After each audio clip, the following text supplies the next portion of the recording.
Olá, mais uma vez, graças a Deus, estamos aqui para falarmos sobre Jesus, sobre aquilo que Ele é, o que Ele fez e o que Ele ainda fará por nós.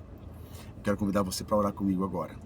Pai querido, Pai amado, Pai bondoso, muito obrigado, Senhor Deus, mais uma oportunidade que estamos aqui para falar do Teu amor.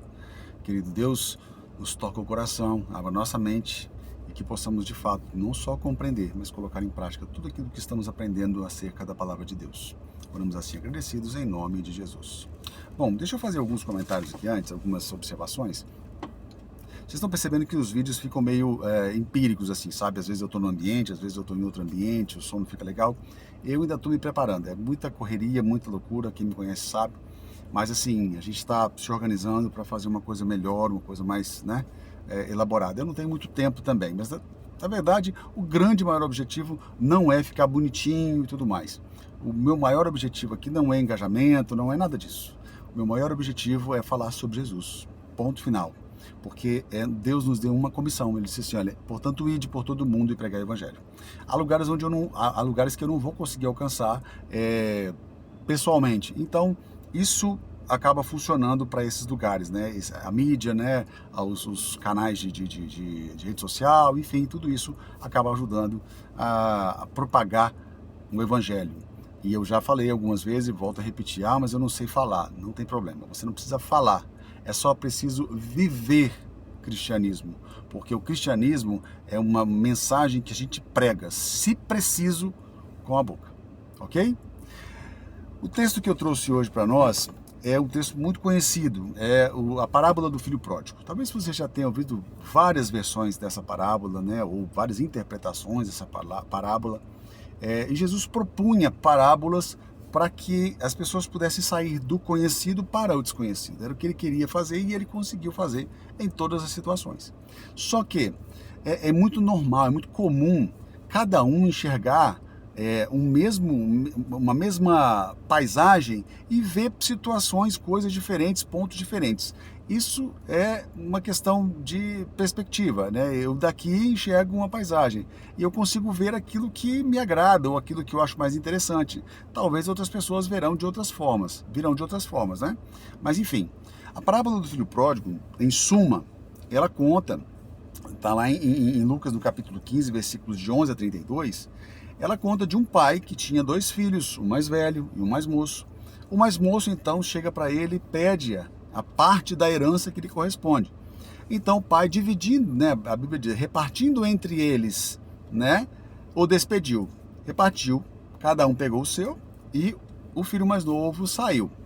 Vivendo ele dissolutamente, ou seja, de maneira desregrada e fazendo o que ele queria, né, achando assim, agora eu sou emancipado, eu tenho tudo e eu posso fazer o que eu quiser. Ok. Gastou todos os bens. E no momento da situação dele ali, ele chegou a um ponto onde, e você sabe que é assim que funciona até hoje, que ele não tinha mais recursos, ele não tinha mais dinheiro, gastou tudo. E aí, cadê os amigos? Os amigos desapareceram. E sabe onde ele foi parar? Ele achou emprego numa fazenda, num sítio, né, num ambiente campestre, e lá ele tinha que cuidar de porcos. Um judeu cuidando de porcos, já era humilhação. E outra situação, ele sentia tanta fome, e a Bíblia diz que ninguém lhe dava o que comer. Ele sentiu vontade de comer as alfarrobas, né, as bolotas que os porcos, a lavagem que os porcos comiam. Aí, segundo a Bíblia, ele parou, pensou e disse assim, quantos dos funcionários, dos empregados de meu pai têm vida muito melhor do que a minha, comem muito melhor do que eu, e eu aqui padecendo necessidade, já sei o que eu vou fazer. Vou me humilhar, voltar para o meu pai e me oferecer para ser um dos seus servos. E assim, eu terei mais do que eu tenho agora, mesmo não sendo mais digno de tê-lo, né, como pai ou de ele me ter como filho. Deixa eu explicar algumas nuances dessa história. Bom, Deuteronômio no capítulo 21, versículo 17, fala sobre a primogenitura. O primogênito, ou seja, o primeiro gerado, ele tinha algumas responsabilidades e alguns privilégios. Quais eram os privilégios? O privilégio era receber o dobro da herança, né, ou duas partes da herança. Suponhamos que houvesse ali dois filhos, que nesse caso eram dois filhos, o mais moço e o mais velho. O mais velho, o primogênito, recebe das três partes, no caso, ele, e dividir em três partes, né? Ele e o irmão, ele, outra vez ele e o irmão mais novo, ok? Então ele pegava duas partes da herança e o irmão mais moço ficava com uma só. E assim sucessivamente, a quantidade de irmãos era dividida e duas partes eram para o irmão mais velho. Para quê? Agora vem a responsabilidade. O irmão mais velho, ele tinha a responsabilidade patriarcal e sacerdotal sobre a família. Quando o pai morria, ou mesmo em situações de debilidade ou deficiência, dificuldade de cuidar da família, o irmão mais velho tinha a obrigação de assumir a família. Então agora este primogênito nada mais era agora o sacerdote do lar. Ele acabava ficando no lugar do pai, então se tornava o sacerdote do lar. E com o sacerdócio, com como é que eu vou dizer, assumindo as prerrogativas de pai, né, de sacerdote, ele tinha responsabilidade também sobre os seus irmãos. Ok, e aí a gente entra no ponto, né? Você se lembra, e eu comentei agora aqui, que o pai repartiu entre eles a herança, ok? Então, quantas partes o irmão mais velho recebeu? O irmão mais velho recebeu duas partes da herança e o irmão mais novo, uma única parte.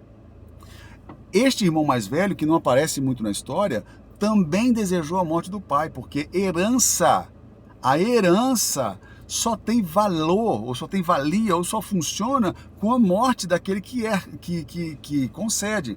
Ou seja, um testamento só tem valor com a morte do testador. Fora isso, não tem valor. Então, ambos desejaram a morte do pai. Por quê? Pegaram a herança, pegaram algo que só seria repartido por invalidez, no momento de invalidez ou pela morte do pai. O irmão mais novo, ele foi e fez tudo de errado. E agora, ele está longe de casa. Observe uma coisa, o pai, ele não busca o irmão mais novo. Quem deveria buscar o irmão mais novo, uma vez já tendo recebido a bênção da primogenitura, era o irmão mais velho, que era o remidor do seu irmão mais novo. Se ele se envolvesse numa dívida, esta herança dobrada era para que ele pagasse essa dívida e trouxesse o irmão de volta. Era a obrigação do irmão mais velho, segundo o Deuteronômio, buscar o irmão mais novo. Mas ele não fez isso. Ele simplesmente cruzou os braços e ficou aproveitando sua parte da herança. É claro que ele continuou com o pai ali, mas ele continuou aproveitando sua parte da herança. Se você observar um pouquinho lá na Bíblia, se você puder abrir a Bíblia, vai ser muito bom. Antes um pouquinho, você vai encontrar duas outras parábolas. A parábola da dracma, a moeda perdida dentro de casa, que a mulher perdeu dentro de casa, saiu, chamou todas as amigas, vieram e procuraram, até que encontraram essa dracma e festejaram.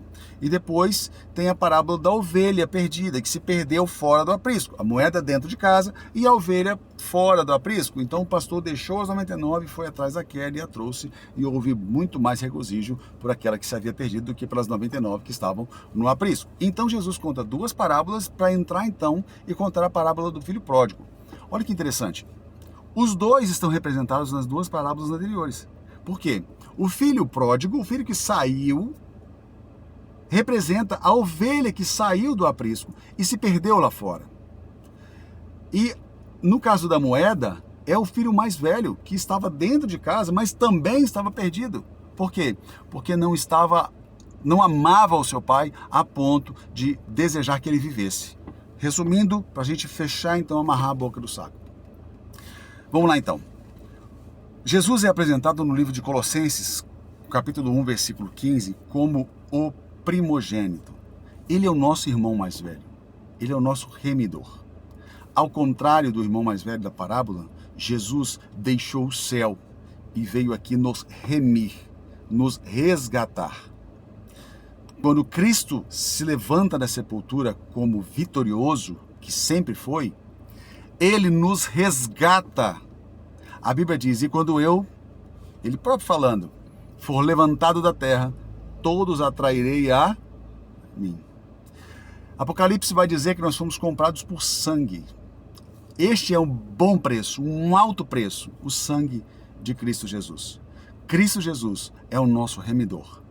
E há ovelhas, e há dracmas, e há filhos perdidos neste mundo.